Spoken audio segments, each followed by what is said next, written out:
그대로 하라는 제목으로 하나님 말씀을 증거하겠습니다. 똑같이 예수님 믿고 똑같은 교회를 다니고 있지만 믿음의 성장 속도는 각자 다른 것 같습니다. 누구나 믿음이 쑥쑥 자라고 성장하기를 원하지만 어떤 사람은 그렇게 되고 어떤 사람은 그렇게 되지 않는 것 같습니다. 그 이유가 무엇일까요? 왜 어떤 사람은 되고 어떤 사람은 되지 않을까요? 나는 실력이 없어서, 나는 가진 게 없어서, 나는 똑똑하지 않아서, 나는 잘생기지 않아서, 나는 원래 그 모양이라서? 아닙니다. 그것은 순종의 차이입니다. 순종의 차이. 순종하는 사람이 성장하고 순종하는 사람이 성숙해집니다. 물론 인간에게 100% 순종이란 존재하지 않지만 그래도 순종하고 그래도 순종하고 그래도 순종하는 사람이 성장하는 줄 믿습니다. 성경에 그런 사람들이 수두룩하죠. 그 중에서 아브라함은 순종의 대명사입니다. 누구라고요? 아브라함. 우리 어린이만 따라해볼까요? 아브라함. 역시 어린이들이야 혀가 잘 꼬부라지네요. 발음이 좋아요. 아브라함은 순종의 왕이었어요. 그런데 처음부터 아브라함이 하나님을 안 것은 아니었어요. 아브라함은 애당초부터 하나님을 몰랐어요. 아브라함은 엄마 뱃속에 있을 때부터 엄마의 믿음을 이어받은 사람도 아니고 어렸을 적부터 하나님을 안 사람도 아니었어요. 20대 때도 몰랐고 30대 때도 몰랐고 40대 때도 몰랐고 50대 때도 몰랐고 60대 때도 몰랐고 74세가 될 때까지 하나님을 몰랐어요. 아브라함의 아버지는 우상을 만드는 사람이었어요. 우상이 뭐예요? 현수 우상이 뭐야? 우상은 형상이지. 절에 가면 뭐가 있어요? 불상 있죠. 불상을 만드는 사람, 불상을 조각하는 사람이 아브라함의 아버지였어요. 그러니까 그 집안이 믿음의 가문이었어요? 아니면 불신 가문이었어요? 불신 가문 중에서도 아주 우상과 친한, 우상과 가까운 그러한 사람이었어요. 그러던 어느 날 누가 나타났을까요? 누가 나타났을까요? 준서? 하나님이 나타나셨어요. 하나님이란 분이 아브라함에게 불쑥 나타나셨어요. 그리고 다짜고짜 아브라함에게 명령하셨어요. 너는 너의 고향과 친척과 아버지 집을 떠나 내가 내게 보여줄 땅으로 가라. 세상에 이런 법이 어디 있습니까? 일단은 왔으면 나는 누구다. 설명을 좀 충분히 해주고 그러하니 이러이러하니 너는 내 말을 들어라. 해야 되는 거 아닙니까? 그런데 하나님 어떻게 오셨어요? 일방적으로 아브라함 찾아와서 밀어붙이셨어요. 그런데 믿음의 세계는 그럴 수 있다는 사실을 염두에 두셔야 됩니다. 하나님은 우리의 머리 판단으로 이해하시는 분이 아니십니다. 하나님은 내가 계획한 시간과 장소에 나타나는 분이 아니세요. 하나님은 나의 종이 아닙니다. 하나님은 나와 동급이 아니에요. 하나님은 하나님이십니다. 하나님은 전능자이십니다. 하나님은 절대자이십니다. 아멘. 너희는 그의 말을 들으라. 성부 하나님께서 예수님이 세례를 받으시고 올라오실 때 거기 모인 모든 사람들이 하신 말께 바로 뭐였어요? 너희는 그의 말을 들어라. 너희는 그의 말을 들으라. 이것이 진리입니다. 이것이 하나님께서 인간에게 원하시는 올바른 관계입니다. 곧 하나님은 말씀하시고 우리는 순종하는 그런 관계 말입니다. 여기에서 벗어나면 행복할 것 같지만 행복하지 않다는 거예요. 그렇게 살면 깝깝하고 답답하고 자유가 없을 것 같죠? 내 권리가 제한받는 것 같죠? 그럼 난 뭐야? 난 무슨 로봇이야? 나는 내 마음대로 살 수 있는 권리도 없어? 그런 생각이 바로 마귀예요. 내가 주인되고 내 마음대로 하고 싶고 내 마음대로 살고 싶고 이게 바로 죄의 뿌리입니다. 그 죄의 뿌리가 지독할수록 깊이 박혀 있을수록 더 즐길수록 불순종하게 되고 죄를 짓고 타락하게 됩니다. 생각을 바꿔야 될 줄 믿습니다. 생각을 바꿔야 될 줄 믿습니다. 하나님은 하나님이십니다. 하나님은 하나님이십니다.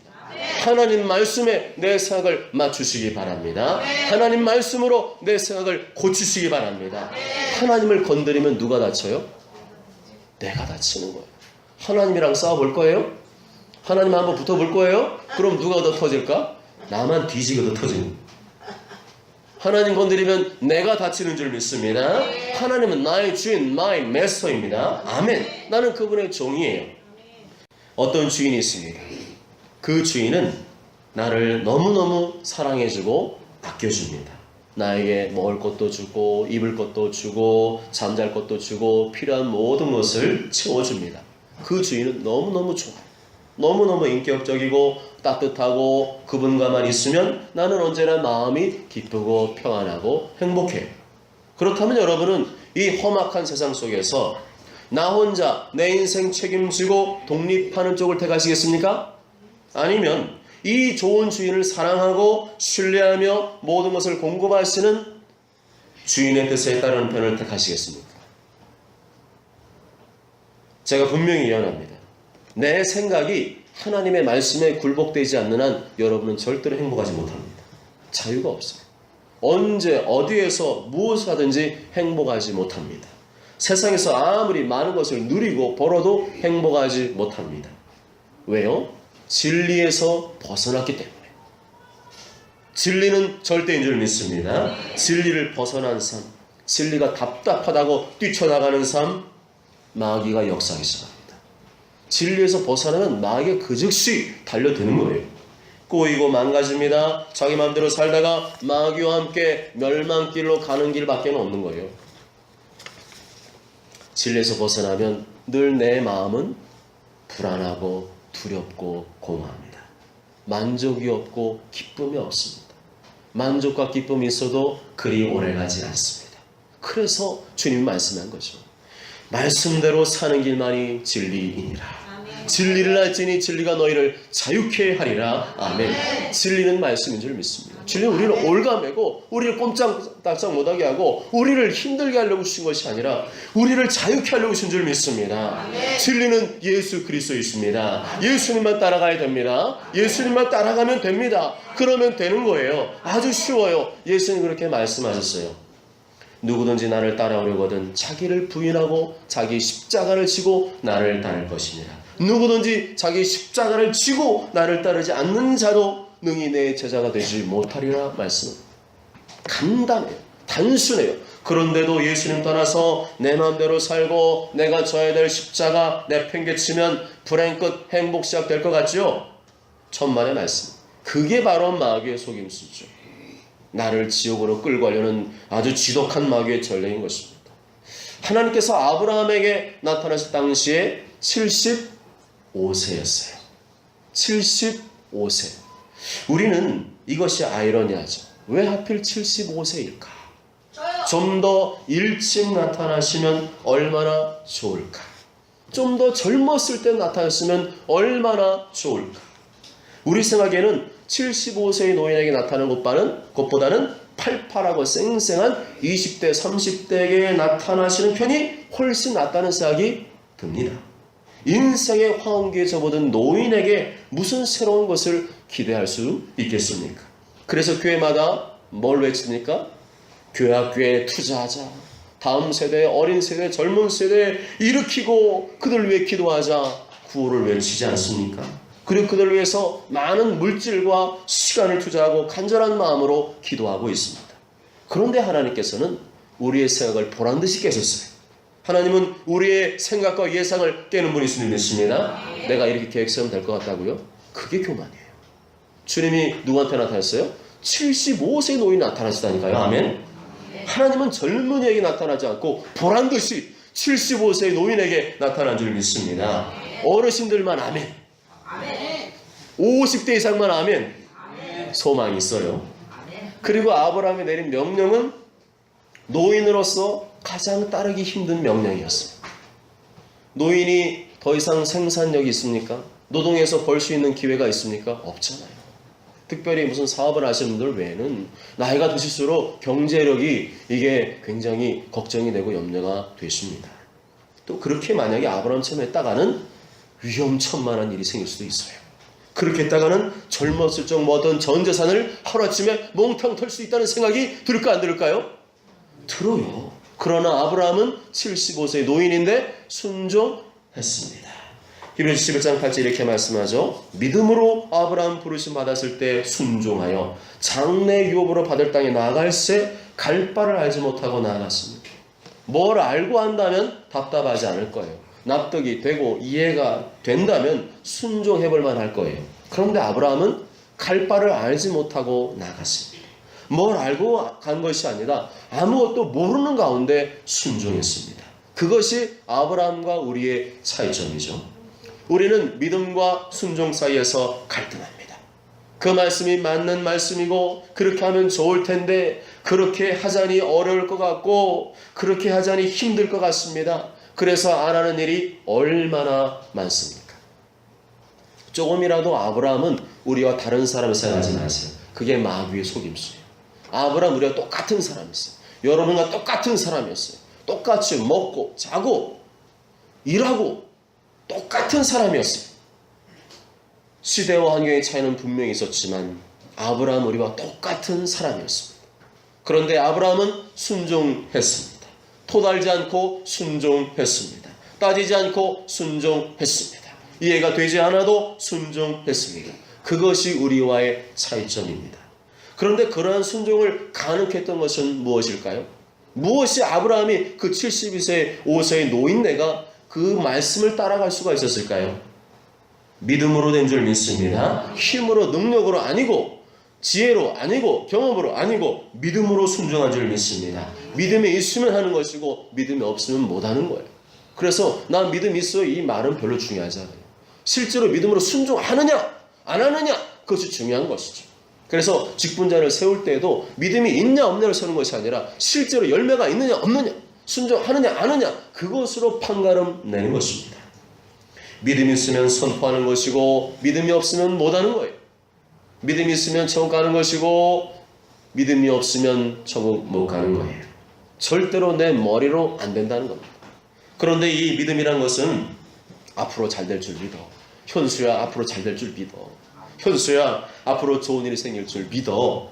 그런 막연한 믿음을 의미하지 않습니다. 불확실하지만 야 그래도 한번 믿어보자 이런 식의 믿음도 아니에요.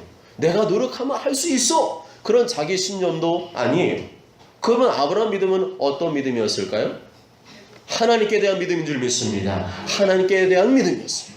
뭐 나 자신에 대해서 누가 도와줘 이런 게 아니라 그냥 하나님께 대한 믿음이었습니다. 하나님 말씀이라면 무조건 다 옳다는 절대 믿음이었습니다. 그렇습니다. 아브라함은 진짜로 하나님 믿었어요. 내 것을 다 내려놓고 포기해도 그래도 옳다는 믿음이 있었습니다. 그렇게 살면 절대로 나를 굶기지 않으실 거예요. 하나님은 좋으신 분이야 라는 믿음이 있었습니다. 아브라함은 단순했습니다. 하나님이시니까. 하나님이시니까. 아멘. 하나님은 단순한 사람을 좋아하십니다. 복잡하고 생각 많은 사람 죄송하지만 싫어하세요. 복잡하고 생각이 많다는 것은 자기중심적이고 이기적이라는 말입니다. 자기중심적이고 이기적이라는 말은 순종할 가능성이 높다는 거예요? 적다는 거예요? 적어요. 자기중심이 이기적인 사람이 어떻게 하나님 말씀에 순종하겠습니까? 순종할 가능성이 적다는 말은 하겠다고 해놓고서 안 할 가능성이 높다는 거 적다는 거예요? 높다는 거예요. 그런 사람은 순종하기 어렵습니다. 제가 만약에 여러분들이 하는 말을 다 믿으면은 제가 어떻게 될까요? 목사가 시험 되는 거예요. 분명히 한다 그랬는데 안 하네. 분명히 한다는데 안 하네. 그럼 목사가 시험 들어서 나 이제 목회 안 할란다. 그런데 저는 알고 있습니다. 여러분들의 믿음의 단계를 알고 있고 과정이라는 것을 알고 있고 그래서 여러분들의 그 믿음 수준에 맞춰서 대하려고 노력을 많이 합니다. 그런 사람은 순종하기 어렵습니다. 순종하지 못하니까 믿음이 자라질 않습니다. 내 생각은 적어지고 믿음은 커질 줄 믿습니다. 내 생각은 죽어지고 믿음이 살아날 줄 믿습니다. 내 생각대로 하다가도 아니라고 하면은 안 해야 돼요. 다시 하라고 하면 하기 싫어도 해야 돼요. 아멘. 다시 본문으로 돌아와서 오늘 5절 말씀 읽어보실까요? 5절 시작. 그의 어머니가 하인들에게 이르되 너에게 무슨 말씀 하시든지 그대로 하라 하니라. 아멘. 그의 어머니는 예수님의 어머니를 말합니다. 예수님은 하나님의 아들이시지만 처녀 마리아의 몸을 통해 이 땅에 태어나셨습니다. 마리아는 예수님이 30세 성인이 될 때까지 옆에서 돌보며 키우도록 붙여준 도구에 불과합니다. 그래서 천주교처럼 마리아를 신격화시키거나 우상숭배해서는 안 됩니다.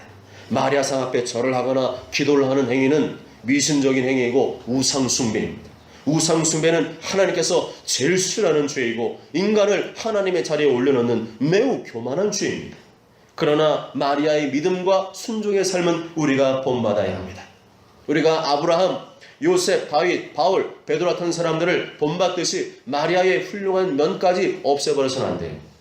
그럼 마리아가 왜 이런 말을 했을까요? 무슨 일이 벌어졌길래 예수님께 이런 부탁을 했을까요? 혼인잔치가 열렸는데 혼인잔치에서 뭐가 떨어졌어요?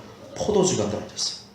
포도주. 이야, 예수님 술 좋아하시나 본데 나도 좀 술 한번 먹어볼까? 그런 게 아니에요. 왜 그렇게 죄인처럼 말하는 거예요 자꾸. 이스라엘에서 포도주는 물과 같은 음료수입니다. 아멘. 이스라엘 땅은 척박해요. 다 석회질이에요. 그래서 땅에서 파가지고 물이 어렵게 나오면 그런 마시면 어떻게 될까요? 배가 아파서. 아이고 배야.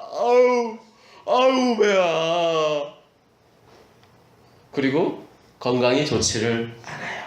그래서 어떻게 합니까? 포도를 심습니다. 포도는 척박한 땅이 잘 자라거든요. 안성 땅, 송안 입장 포도 잘 자라잖아요. 사실은 무슨 땅이에요? 척박한 땅이에요. 좋은 땅이 아니라니까요. 심어도 잘 안 되는 땅이 사실은. 네. 그런데 척박하니까 뭐가 잘 자라요? 포도가 잘 자라요. 포도를 심고 포도를 따서 즙을 내서, 근데 즙을 내서 그냥 마시면 오래 못 먹잖아요. 그래서 어떻게 해요? 발효시켜서 포도주를 만들어 먹었어요. 여하튼 잔치집에서 음료수가 떨어졌다? 이건 큰일 날이죠. 지금 막 먹은 거는 많은데 목에 얹혔는데 물이 없어. 음료수가 없어. 그럼 어떻게 되는 거야? 으악! 먹은 저보다 으악! 배 아파 죽겠네. 이거 뭐야? 혼인잔치인데 와가지고 이게 무슨 대접하는 거야? 하면서 막 불평이 엄청 많아지겠죠? 그런데 이런 큰일이 일어났을 때 믿음이 나타났어요. 아멘. 큰일이 있을 때 믿음이 나타난 줄 믿습니다. 이런 큰일이 있을 때 마리아의 믿음이 드러났습니다. 마리아가 이 문제가 생겼을 때 어떻게 처신했습니까? 여러분 중요한 거예요. 나에게 문제가 생겨 안 생겨요? 생겨요. 그랬을 때 마리아가 예수님께 칭찬받고 예수님의 기적을 경험했어요. 그렇다면 이 마리아가 어떻게 처신했는가? 그것은 우리가 본받고 따를 줄 믿습니다. 마리아가 문제 딱 폈을 때 그 당시에 전화가 있어요? 전화도 없잖아요. 카톡이 있어요? 스마트폰이 있어요? 아무것도 없어요. 전화해서 빨리 갖다 주세요. 이럴 수 있어요? 없어요? 없어요. 마리아는 다른 곳에서 해결하려고 하지 않고 그 문제를 누구에게 가져갔어요? 그냥 두말 없이 예수님께로 가져갔습니다. 아멘. 참으로 중요한 부분이에요. 예수님께 포도주가 있는 것도 아니고 돈도 있는 것도 아니었어요. 이 문제는 진리에 관한 문제도 아니고 성경에 관한 문제도 아니고 포도주에 관한 문제였고 아주 일상적인 문제였어요. 마리아는 예수님과 상관없어 보이는 문제, 예수님이 해줄 수 있을까? 그런 문제를 가지고 왔어요. 공부에 관한 문제, 직장에 관한 문제, 사업에 관한 문제, 가정에 관한 문제, 자녀에 관한 문제, 물질과 건강에 관한 문제, 이런 평범한 문제들을 들고 왔다는 겁니다. 아멘. 우리는 이 점을 주목해야 됩니다. 문제를 주님께 들고 가는 것이 믿음인 줄 믿습니다. 무슨 문제든지 예수님께 들고 가시기 바랍니다. 내가 끓이고 있어가지고 뭐가 해결돼요? 배만 아프고 막 신경만 쓰이고 잠만 안 오고 그럴 때 들고 가시기 바랍니다. 그것이 믿음인 줄 믿습니다. 믿음이 없으니까 기도를 안 하는 거예요. 그냥 단순해요. 성경은요, 이럴 것이야 저럴 것이야 논문으로 아니, 믿음이 없으니까 기도하지 않고 믿음이 없으니까 맡기지를 못하는 겁니다. 언제나 내 경험, 지식, 판단으로만 하려고 합니다. 그런 것은 믿음이 없는 사람도 얼마든지 할 수 있는 거예요. 믿음 없어도 얼마든지 누구나 다 할 수 있는 거, 그건 내 경험, 지식, 판단으로 하는 거죠. 그것은 믿음이 없는 사람들이라 하는 일입니다. 사람에게 문제를 들고 가면 빨리 해결돼야 안 돼요? 빨리 해결되는 것 같아요. 왜냐하면 당장에 뭐라고 대답을 해주잖아요. 당장에 뭐라고 하겠다 안 하겠다 도와주겠다 말겠다 말 해주잖아요. 그러니까 어때요? 사람들이 다 어디로 가요? 사람에게 찾아가요. 문제를 들고 주님께 가는 것이 아니라 문제는 어디로 가요? 사람에게 찾아가요. 나에게 도와줄 만한 사람, 도와줄 만한 사람 찾아갑니다. 그런데 나중에 깨끗해요? 나중에 뒤탈이 많아요. 조건이 많고 변수가 많습니다. 그러나 예수님께 가져가면 깨끗한 줄 믿습니다. 뒤탈이 없어요. 모든 것이 합력하여 선을 이루게 하십니다. 이런 생각을 갖고 있는 사람이 믿음의 사람인 줄 믿습니다. 이런 사람이 똑똑하고 지혜로운 사람인 줄 믿습니다. 흔히 보는 일이지만 사람들이 너무 똑똑해서 기도를 하지 않습니다. 이런 문제는 하나님도 못 푸셔. 이런 문제는 다 끝난 일인데 하나님이 어떻게 하시겠어? 그러나 할 수 있고 없고는 하나님이 정하실 문제인 줄 믿습니다. 왜 자기가 하고 있어요? 하나님이 결정이 되는 거지. 왜 자기가 하니 못하니? 왜 자기 머리를 지금 머리를 하고 있잖아요. 우리는 문제를 들고 갈 책임만이 있는 줄 믿습니다. 어떤 문제이든 하나님께 가져가십시오.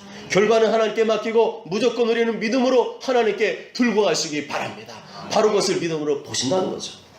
그런데 마리아가 예수님께 문제를 들고 갔지만 예수님이 오케이 포도주 이빨 자 박스로 가져와 그랬어요? 거절하셨어요. 3절 4절 다 함께 읽어보실까? 3절 4절 시작. 포도주가 떨어진지라.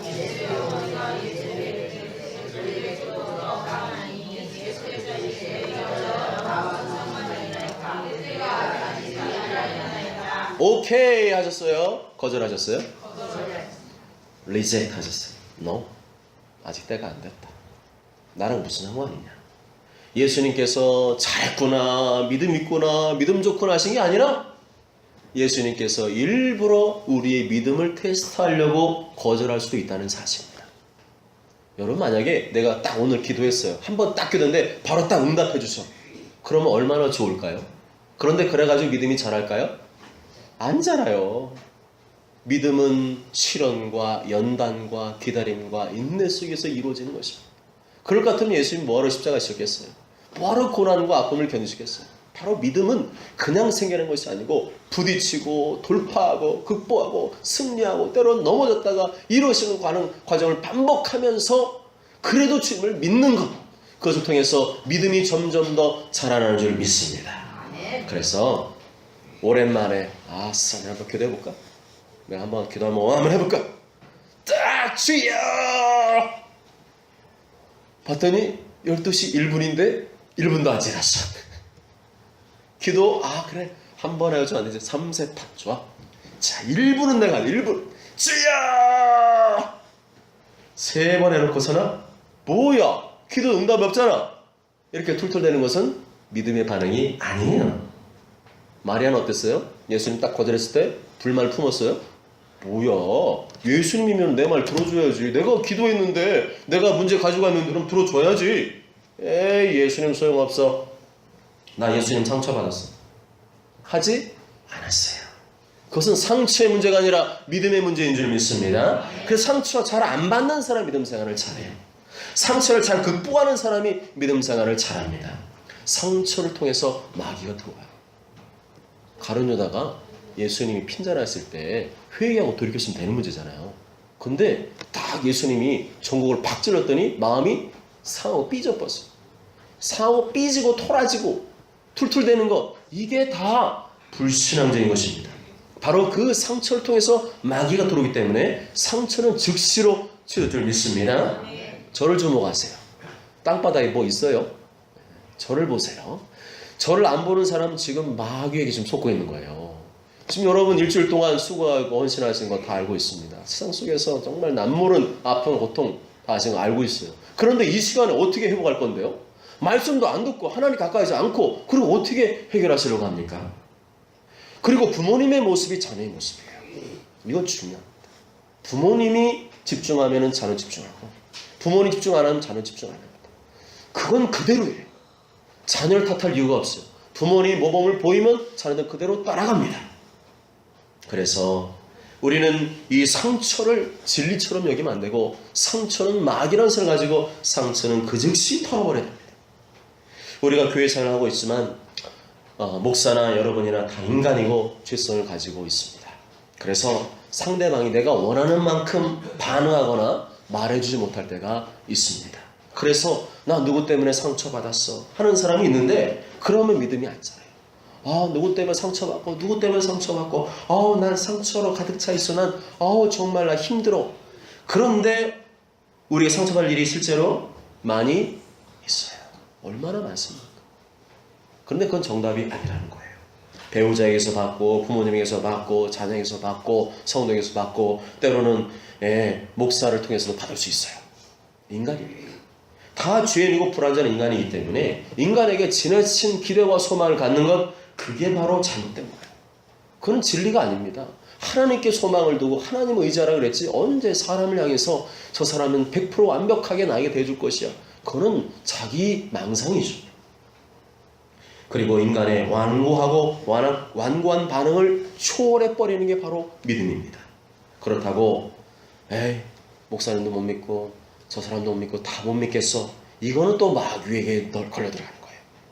조문을 구하고 상의를 할 사람에게 해봐야죠. 나보다 신앙의 연주가 있고 나보다 믿음이 좋고 하여튼 하나님께서 우리 교회에 보내주신 그 주의 종 그분께 가서 이게 하나님 뜻에 맞는지 아닌지 일단 점검을 해야 되지 않습니까? 그런데 왜 그걸 안 합니까?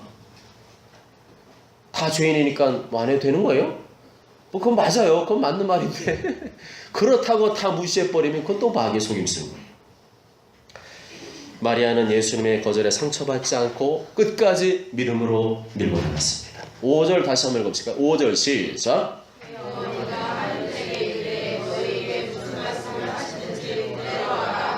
마리아가 포기했습니까? 포기하지 않았어요. 예수님께서 여자요 하시면서 이제는 당신의 아들이 아니라 하나님의 아들로서 마리아를 대하시면서 포도주 떨어진 게 나와 무슨 상관이냐고 하셨지만 마리아는 예수님을 인간적으로 대하지 않았습니다. 아니 아들 예수야, 어떻게 나한테 그럴 수 있니? 내가 네 애미야. 그러지 않으시고 예수님한테 뭐라 했어요? 그런 소리 입 밖에도 뻥끗도 안 냈어요. 마리아는 오히려 하인들에게 믿음으로 순종할 것을 지시했습니다. 너희에게 무슨 말씀하시든지 그대로 하라. 너희에게 무슨 말씀하시든지 그대로 하라. 얼마나 감동적입니까? 뭐 좀 하다가 안 되는 것 같으면 하나님께 삐지고, 목사님 요즘 기도가 시원찮은 것 같아 하면서 삐지는 분들이 있는데, 저 날마다 기도해요. 똑같이 다른 때와 똑같이 기도하고 있어요. 무슨 문제예요? 믿음의 문제입니다. 끝까지 믿으시기 바랍니다. 끝까지 믿으시기 바랍니다. 끝까지 못 믿는 게 그게 마귀 역사입니다.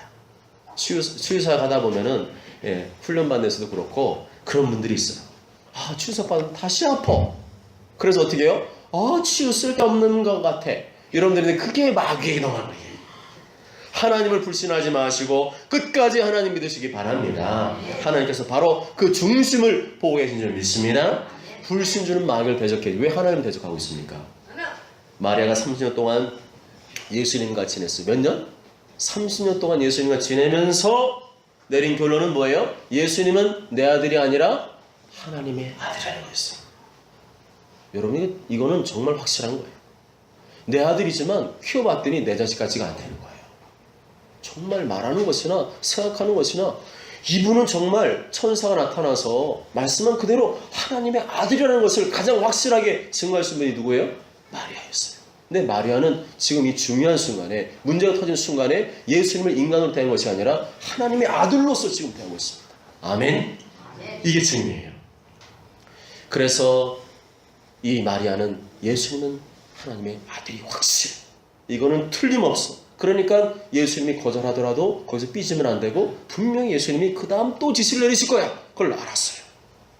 그런데 이제부터는 누구의 믿음이 필요했을까요? 하인들의 믿음이 필요했습니다. 하인들이 데모하면 이제 끝나는 거예요. 하인들의 믿음이 필요했어요. 예수님께서 마리아의 믿음을 인정하시고 오케이 하셨지만 하인들에게도 순종을 요구하셨어요. 마리아는 알았어요. 30년 동안 경험했잖아요. 30년 동안 무슨 일이 있었는지를 알고 있어요. 예수님이 어떻게 일을 하시는지를 알고 있었어. 예수님께서 하인들에게 무언가를 지시를 내리실 것을 알고 있었고, 그 지시하는 내용은 납득이 안 되는 내용일 것이고, 그래서 동의가 안 될 것임을 알고 있었어요. 그래서 뭐라고 그랬어요? 무슨 말씀하든지 그대로 하라. 많이 겪어본 거예요. 많이 경험해봤어요. 그랬더니 결론은 뭐냐? 무슨 말씀하시든지 그대로 하라. 아멘. 그것만이 정답이더라. 그러니까 내가 경험한 믿음, 너도 하인도 그렇게 하는 거였어요. 이것은 정해진 순서입니다. 일단 주님은 거절하실 때가 있어요. 거절했어. 안 들어오셨어? 그럼 삐지고 토라지고 가? 그거는 믿음이 없는 사람이에요. 일단 거절하시지만 그래도 믿는 것. 어려운 짓을 하셔도 그대로 순종하는 것. 그것이 믿음이라는 것입니다. 이것은 30년 동안 예수님과 함께한 마리아의 믿음의 엑기스, 믿음의 농축액이었습니다. 그럼 예수님께서 사인들에게 무슨 지시를 하셨어요? 7절 8절 읽겠습니다. 7절 8절 시작. 예수께서 그들에게 이르시되 항아리에 물을 채우라 하신즉 아기까지 채우니 이제는 떠서 연회장에 갖다 주라 하심에 갖다 주었더니 아멘. 아우 왜 이렇게 합니까? 포도주가 필요한데 왜 물을 갖다 부어요? 물을 붓는다고 무슨 일이 생겨요? 왜 호수 관리를 그렇게 힘들게 해요? 항아리 이렇게 큰데 언제 그거 다 담아가지고 채웁니까? 그런 생각이 들었을까 안 들었을까요? 들었을 거예요. 그런데 그놈이 마귀인 줄 믿습니다. 그런 생각이 마귀인 줄 믿습니다.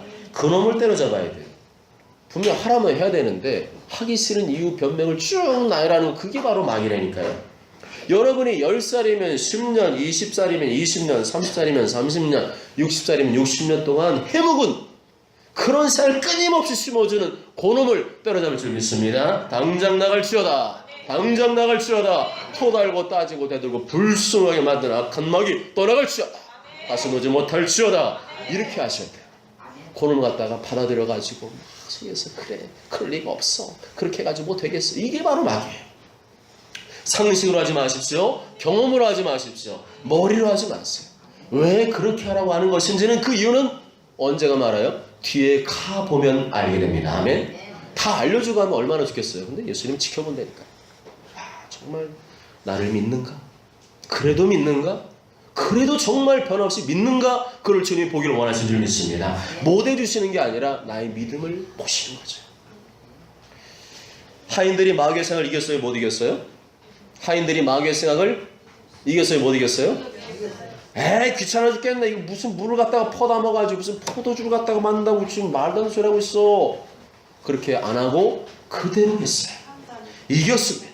이겼으니까 순종했죠. 갖다 주었더니 그 결과 어떻게 되었습니까? 10절과 11절 같이 읽습니다. 10절 11절 시작. 말하되 사람마다 먼저 좋은 포도주를 내고 취한 후에 낮은 것을 내거늘 그대는 지금까지 좋은 포도주를 두었도다 하니 예수께서 이 첫 표적을 갈릴리 가나에서 행하여 그의 영광을 나타내심에 제자들이 그를 믿으니라. 아멘. 그냥 하는 겁니다. 그냥 하는 겁니다. 하나님 말씀이라면 그냥 하는 게 그의 믿음이에요. 자꾸 이유가 많고 변명이 많고 나는 힘들 것 같고 나는 이거 못할 것 같고 그게 바로 마귀라니까요. 그놈을 잡아야 돼요. 그놈이 있으면 계속 내가 믿음 생활을 잘 못한다니까요. 맹물이 뭘로 바뀌었어요? 맹물이 포도주로 바뀌었습니다. 오병이의 기적은 물고기 2마리, 떡, 보리떡 5개로 5,000명이 배불리 먹고 남았어요. 그건 양적인 팽창이었죠. 그런데 이번엔 뭐예요? 양적인 게 아니라 질적인 변화인 줄 믿습니다. 양적인 변화, 질적인 변화, 이 모든 주권은 하나님께 있는 줄 믿습니다. 순종하는 자에게 이러한 기적을 보이신 줄 믿습니다. 하인들은 알았다니까요. 다른 사람들은 몰라도 하인들은 옳더구나. 마리아가 가르쳐준 그 믿음의 법칙 그대로 했더니 되는구나. 아멘. 사랑하는 여러분, 마리아는 예수님과 30년 동안 함께하면서 터득한 믿음의 노하우가 있었습니다. 예수님은 단번에 들으시는 경우도 있지만 그렇지 않더라. 일단 거절하시고 내 믿음을 지켜보시더라. 그래도 순종하면 또 다른 지시를 내리시더라. 그런데 그 지시가 상식적으로 이해가 안 되고 납득이 안 되는 것을 지시하시더라. 그럼에도 불구하고 순종하라. 무슨 말씀하시는지 그대로 하라. 그리하면 하나님께서 기적을 베푸시더라. 축복을 베푸시더라. 아멘. 모쪼록 저는 모두가 마리아와 하인들처럼 끝까지 믿음의 길, 순종의 길 걸어가심으로 하나님의 기적과 응답을 체험하시며 그 주신 복으로 하나님의 영광을 위해 복음을 위해 쓰여진 여러분 되시길 주님의 이름으로 축복합니다. 아멘.